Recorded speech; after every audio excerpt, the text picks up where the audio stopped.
இந்த பிரச்சனை நேரம் அல்லாஹ் என்னோட இருக்கிறான் நீங்க நம்பினால், அல்லாஹ்வுடைய உதவி வரும் என்று நம்பினால் உதவியும் வரும், உங்களுக்கு எதுவும் நடக்காது.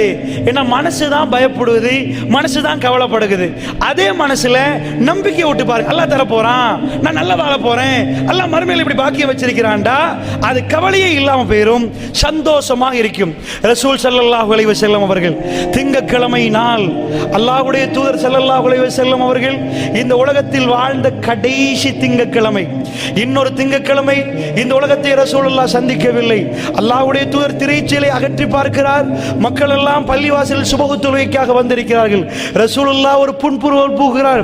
ஏனென்று சொன்னால் தான் வருகிற நேரத்தில், இந்த உலகத்துக்கு நபியாக அனுப்பப்படுகிற நேரத்தில் தொழுபவர்கள் யார் என்று தேடக்கூடிய அளவுக்கு இருந்த நேரத்தில் அல்லாஹ்வுடைய தூதர் அவருடைய பெரும் புரட்சி மிக்க பிரச்சாரத்தில் அல்லாஹ் வைத்த பரக்கத்தின் காரணமாக ஏராளமானவர்கள் அந்த அதிகாலை பொழுதில் அவர்கள் தூங்காமல் அல்லாஹ்வுடைய அந்த ஆலயத்துக்கு வந்து ஜிக்ரோடு இருக்கிறார்கள்.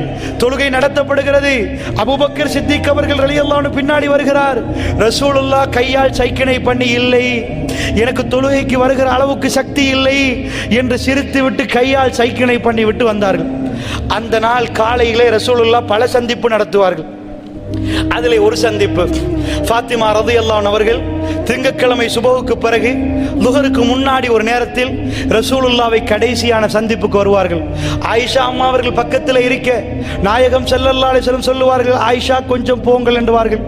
ஆயிஷா நாயகி தூரம் இருக்க ஃபாத்திமா நாயகி ரசூலுல்லாஹ் தன்னுடைய ஈரக்குலை என்று சொன்ன தன்னுடைய மகள் ஃபாத்திமா ரலியல்லாஹு அன்ஹா பேசுவார்கள். ஃபாத்திமா ரலியல்லாஹு அன்ஹா அவர்கள் அழுகிறார்கள். அல்லாஹ்வுடைய தூதர் ஸல்லல்லாஹு அலைஹி வஸல்லத்தை பார்த்து அழுகிறார்கள். ஃபாத்திமா ரலியல்லாஹு அன்ஹா மறுபடி சிரிக்கிறார்கள். வெளியே போகிற நேரம் ஆயிஷா அம்மா கேட்டார்கள், என்ன ஃபாத்திமா சிரித்தீர்கள், அழுதீர்கள், ஒன்றுமே புரியவில்லையே.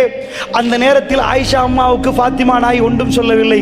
ரசூலுல்லாஹ் வஃபாத்தானதுக்கு பிறகு, ரசூலுல்லாஹ்வுடைய ஜனாஸா வஃபாத்தானதுக்கு பிறகு ஃபாத்திமா ரலியல்லாஹு அன்ஹா அவர்களுக்கு ஆயிஷா நாய் சொல்லுவார்கள், என் தகப்பனார் எனக்கு சொன்னார், ஃபாத்திமா வளமைக்கு மாற்றமாக ஜிப்ரீல் 2 தடவை வந்து விட்டார், இந்த உலகத்தை விட்டு நான் போய் விடுவேன் ஃபாத்திமா என்று எனக்கு நினைக்கிறது என்று சொல்லுகிற நேரம் தாங்க முடியாமல் அழுதேன்.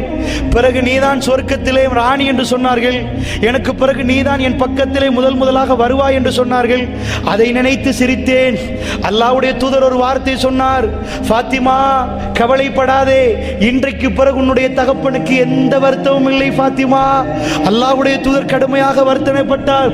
இன்னலில் மௌத்தி சக்கராத், மௌத்துக்கு ஒரு சக்கராத் உண்டு, மௌத்துக்கு ஒரு வேதனை உண்டு. ஃபாத்திமா நாயகி பார்க்கிறார், என்னுடைய தகப்பனார் இப்படி பாடுபடுகிறார், வேதனைப்படுகிறார், இவ்வளவெல்லாம் வேதனைப்படுகிறார்கள். அல்லாஹ்வுடைய தூதர் சொன்னார், ஃபாத்திமா இதற்கு பிறகு உன்னுடைய தகப்பனாருக்கு எந்த வருத்தமும் இல்லை. சில ரிவாயத்தில் இந்த நாளைக்கு பிறகு உன்னுடைய தகப்பனாருக்கு எந்த வருத்தமும் இல்லை. அல்லாஹ்வுடைய தூதர் எதை சொல்ல வந்தார்கள்? இன்றையோடு நான் இந்த உலகத்தை விட்டு போக போகிறேன், ரஹ்மான் என்னை கண்ணியப்படுத்துவான். அல்லாஹ்வுடைய நல்லடியார்களே, லுஹருக்கு நெருங்க பார்க்கிறது. நாயகம் ஸல்லல்லாஹு அலைஹி வஸல்லம் அந்த நாள் லுஹரில் இந்த உலகத்தில் இருக்கவில்லை. அந்த சுபஹுக்கு பிறகு ரசூலுல்லாஹ்வுக்கு ஒரு தொழுகை இல்லை. அல்லாஹ்வுடைய தூதரை சந்திக்க வந்தவர்கள் போய்விட்டார்கள். ஆயிஷா அம்மா வீட்டில் இருக்கிறார். ஆயிஷா ரலியல்லாஹு அன்ஹா சொல்கிறாள், என்னுடைய களத்துக்கு கீழ் என் மார்பு பகுதியில் ரசூலுல்லாஹ்வுடைய தலை கணக்க பார்க்கிறது. என் சகோதரன் அப்துர் ரஹ்மான் வருகிறார். ரசூலுல்லாஹ்வுடைய விரல் மேலே நோக்கி இருந்தது, கூரையை நோக்கி, வானத்தை நோக்கி அப்படி இருந்தது. அல்லாஹ்வுடைய தூதர் வாயை கொப்பளித்து விட்டார்கள். அந்த மிஸ்வாக் குச்சியினால் கொப்பளித்துக் கொண்டிருக்கிற நேரம் விரல் இப்படியே இருந்தது. நான் ரசூலுல்லாஹ்வை பார்த்தேன். ரசூலுல்லாஹ் என்னுடைய மார்பிலே அப்படி தலை சாத்திருந்தார்கள். என் களத்துக்கு கீழே தான் ரசூலுல்லாஹ் இருந்தார்கள். வர வர பாரமாக கொண்டிருந்தது. அல்லாஹ்வுடைய தூதர் மேலே, கண்கள் மேலே சென்று கொண்டிருந்தது. கையும் விரலும் கண்ணும் மேலே குத்தி கொண்டிருந்தது. ரசூலுல்லாஹ் ஒரு வார்த்தை சொல்வதை நான் கேட்டேன், அல்லாஹும்ம ஃபிர்லி, அல்லாஹும்ம ஃபிர்லி, அல்லாஹும்ம ஃபிர்லி, யா அல்லாஹ் என்னை மன்னித்து விடு, யா அல்லாஹ், யா அல்லாஹ் என்னை மன்னித்து விடு, யா அல்லாஹ். இந்த உலகத்தில் பாவம் மன்னிக்கப்பட்ட இறை தூதர் அவர்கள் தன்னுடைய கடைசி பயணம் மேற்கொள்கிறார். இந்த உலக மக்களுக்கெல்லாம் நன்மை புரிந்த இறை தூதர் அவர்கள் என்ன வார்த்தை சொல்லுகிறார்கள் தெரியுமா? ஆயிஷா ஆயிஷா அம்மா அவர்கள் காதை வைத்து கேட்கிறார்கள், அல்லாஹும் மக்ஃபிர்லி, நானும் நீங்களும் 1000க்கு 1000 மடங்கு கேட்க வேண்டும் யா அல்லாஹ், எங்களை மன்னித்து விடு யா அல்லாஹ். கேட்பது ரசூலுல்லாஹ். அல்லாஹ்வுடைய தூதர் கேட்கிறார், 3 தடவை கேட்டார்கள். அல்லாஹும் மக்ஃபிர்லி, யா அல்லாஹ் என்னை மன்னித்து விடு. மன்னிப்பதற்கு என்ன யா ரசூலல்லாஹ், நீங்கள் என்ன செய்தீர்கள்? யா அல்லாஹ் உயர்வானவர்களோடு என்னை சேர்த்து விடு யா அல்லாஹ், உயர்வானவர்களோடு என்னை சேர்த்து விடு யா அல்லாஹ், இந்த உலகத்திலே உயர்வானவர்களோடு என்னை சேர்த்து விடு. அல்லாஹும் மக்ஃபிர்லி. ஆயிஷா அம்மா சொன்னார்கள், ரசூலுல்லாஹ்வுடைய விரல் மடிந்தது, ரசூலுல்லாஹ்வுடைய விரல் மடிந்தது, அந்த கண் அப்படியே நிலையாக குத்தியது.